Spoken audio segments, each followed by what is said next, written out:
they ended up talking about an obsession with boys or something like that, and Haqiqatjou was saying something, and Hijab was like, well, to be fair, I've read a bunch of Arabic love poetry, and it was all Muslims praising little boys for being so hot and sexy. And it's like, I had just read an article about that from my Zutt video. See, that's why you recite Quran, because as he's been being written by the Zutt people, as he's being written, crystals,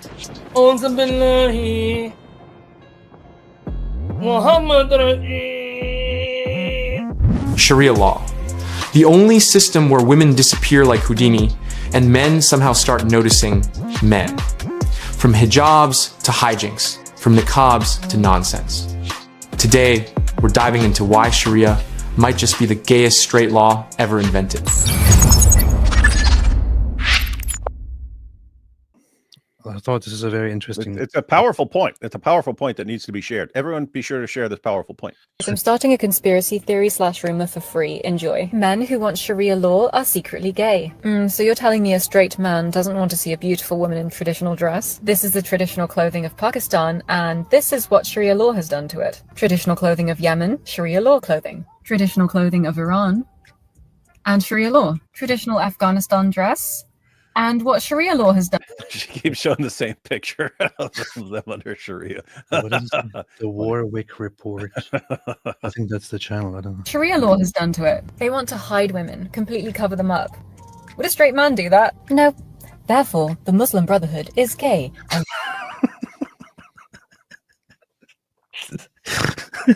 it is a good point. Sharia law is gay. Straight men here like strip clubs and boots. They really should just accept this about themselves and be like a normal gay who loves women and wants to help dress them. So that's apparently the point. Sharia law is gay because they cover women up. They don't want to see them. Hey, it's interesting.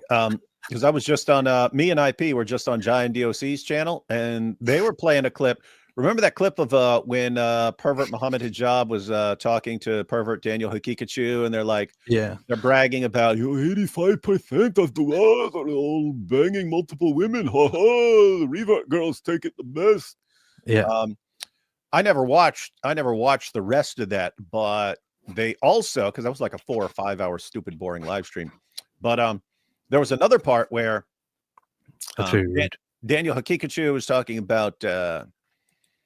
They ended up talking about an obsession with boys or something like that, and Haqiqatjou was saying something, and Hijab was like, well, to be fair, I've read a bunch of Arabic love poetry, and it was all Muslims praising little boys for being so hot and sexy. And it's like, I had just read an article about that from my Zutt video. So he was entirely correct. Muslims for over 1,000 years were obsessed with little boys and how attractive they were, and how they're as beautiful as beautiful women and so on. And once you got a beard, then they weren't attracted to you anymore. But if you were a boy, they didn't consider it gay. Anyway, then they were talking about Hijab actually made a good point, which other people on our side have made tons and tons of times. But he said he thinks part of the problem with men abusing boys in the Muslim world is because of like the strict segregation. He said he was talking to a guy from, I think, Pakistan or something like that, and the guy said he never seen a woman. He had never seen a woman in his village because they don't go out. They don't go out, and so you never actually see a woman. Anyway, Hijab saying, okay, so you take these people and they're completely segregated their entire lives, and then they, there's boys around. What do what's going to happen? And so he actually said, maybe we need to not be so strict, and you can't trust him because we know what his intentions would be for easing up on the restrictions. But anyway, he's making the point about why you've had this obsession with boys, and it's because there are no women around. The women are kept away, and you never learn how to react properly, and you end up obsessed with boys and so on. But I mean, just think about that. Hijab is actually saying because of this strict segregation, it's turning people more gay. And hear this woman saying, hey, I have a conspiracy theory. These guys are actually gay, and that's why they cover up women. Well, guess what?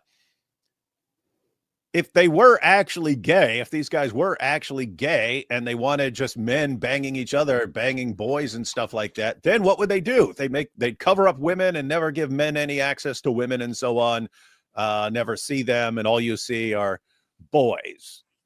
And so it fits. I'm saying it all fits together. Not the way Al-Zutt fit together with Muhammad, but you know. Beast. Now let's talk about Muhammad getting mounted by skinny, scrawny men, genies, who mounted him all night and day. This is a Sahih narration, right? Sound chain of narration. And if you read Arabic, it'll tell you it sounds Sahih. So let's go here. Let me read it from my article. Okay.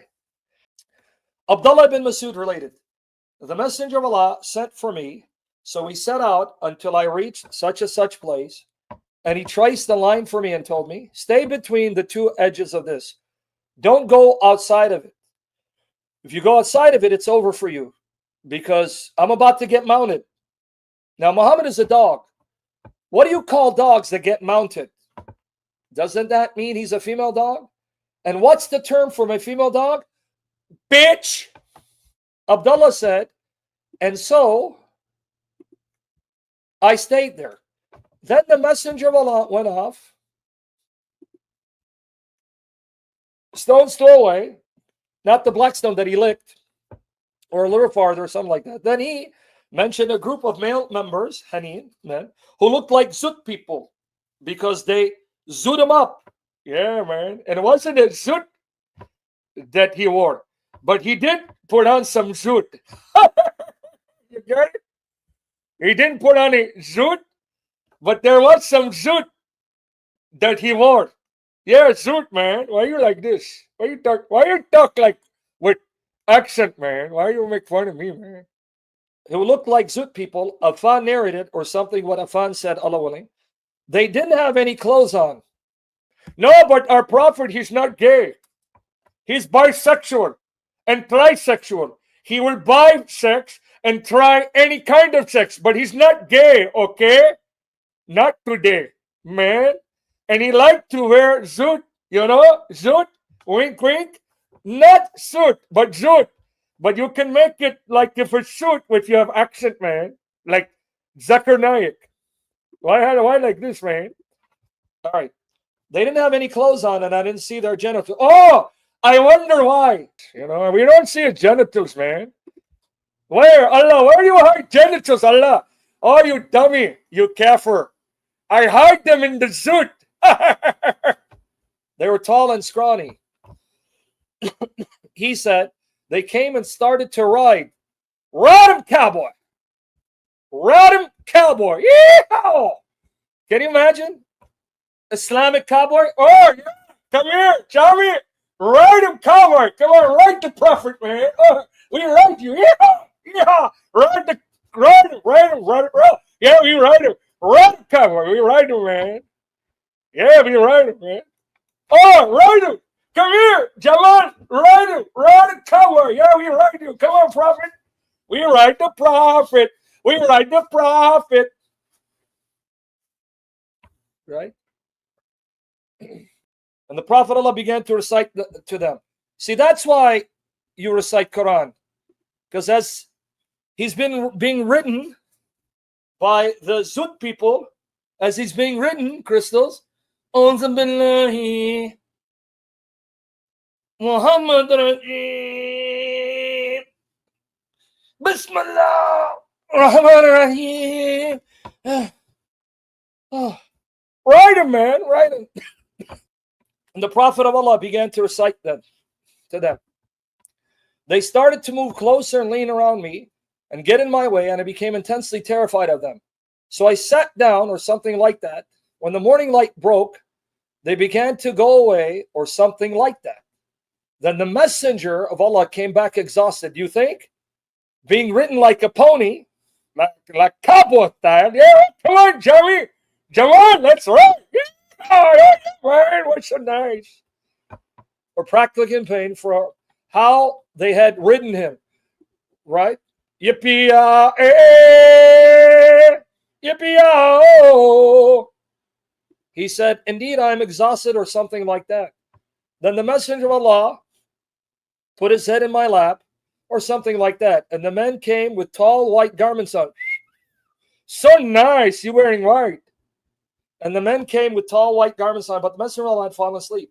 And I became more intensely terrified of them than I was first. Now, in case people want to deny, sound chain of narration, Sahih, Musnad Ahmad, narrated from Abdullah Ibn Masud.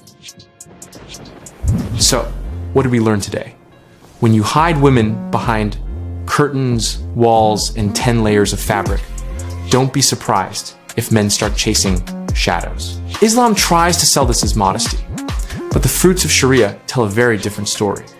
Confusion, hypocrisy, and abuse nobody wants to talk about. At the end of the day, true morality doesn't come from hiding beauty. It comes from mastering your own desires. And that's where the irony hits. The very law that claims to protect women ends up exposing the worst in men. If that doesn't make you think, I don't know what will. Smash that like button, drop your thoughts in the comments, and of course, subscribe for more.